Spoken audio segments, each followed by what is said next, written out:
Bu Maya dan teman-teman sekalian, nama saya Ivana dari kelas 10 MIPA 3. Di video ini saya akan membahas tentang peran ilmu biologi dalam bidang kedokteran.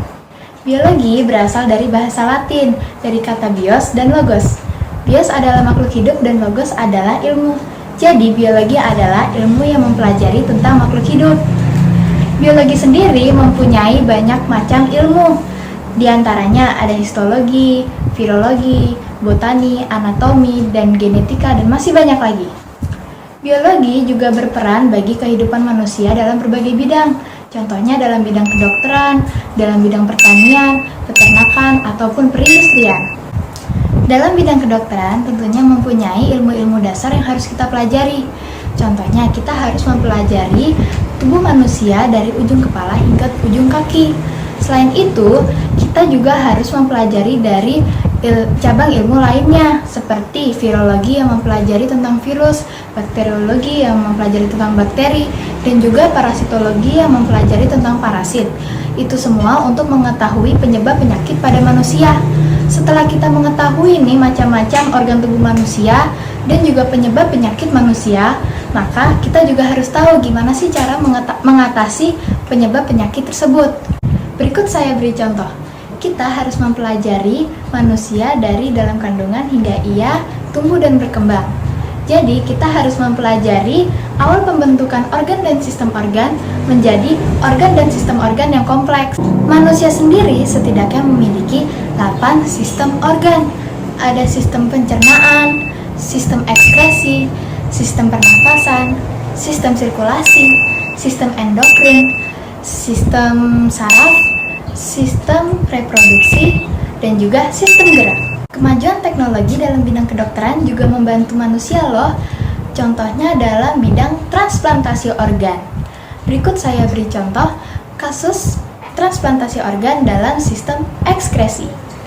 Dalam sistem ekskresi ada penyakit yang namanya chronic kidney disease atau ginjal kronik. Jika penyakit tersebut sudah dalam stadium akhir atau biasa kita sebut gagal ginjal, maka cara mengatasinya dengan cara transplantasi organ ginjal. Contoh kasus yang kedua yaitu dalam indera penglihatan. Dalam indera penglihatan ada penyakit yang namanya katarak. Katarak adalah kekeruhan pada lensa mata. Lensa mata sendiri fungsinya untuk memfokuskan cahaya agar cahaya dapat jatuh tepat di retina.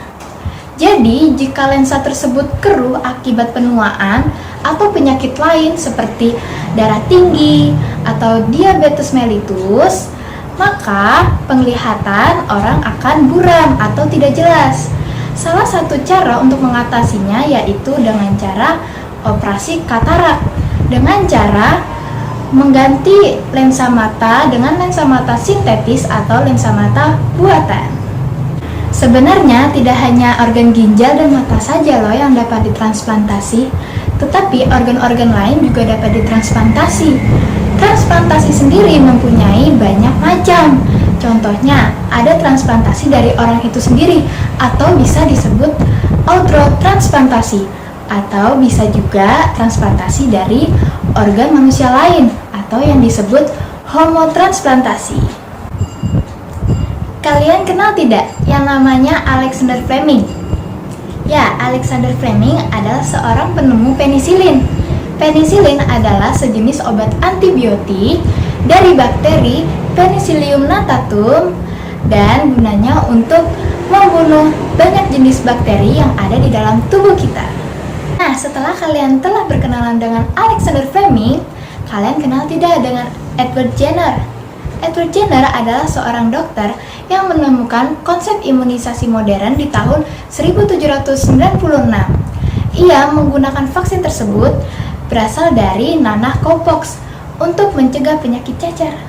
Pada abad ke-20 hingga sekarang muncul vaksin-vaksin baru, contohnya vaksin pertusis atau batuk kerjan.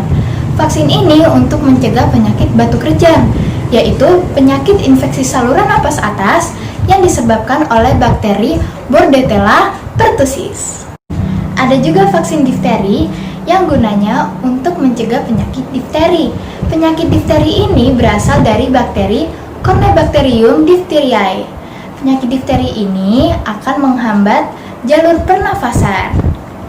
Dan masih banyak lagi nih vaksin-vaksin lainnya seperti vaksin campak, TBC, hepatitis, dan masih banyak lagi. Sehingga pemerintah Indonesia menetapkan jadwal imunisasi. Nah, bagaimana dengan vaksin corona? Vaksin corona saat ini sedang dalam proses pembuatan dan mencapai fase ketiga uji klinis, yaitu diuji cobakan ke ribuan orang.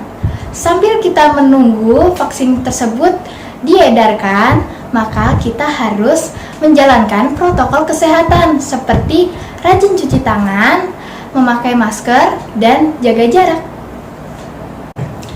Kita semua tahu bahwa pembuahan terjadi saat bertemunya sel sperma dan sel telur di tuba falopi.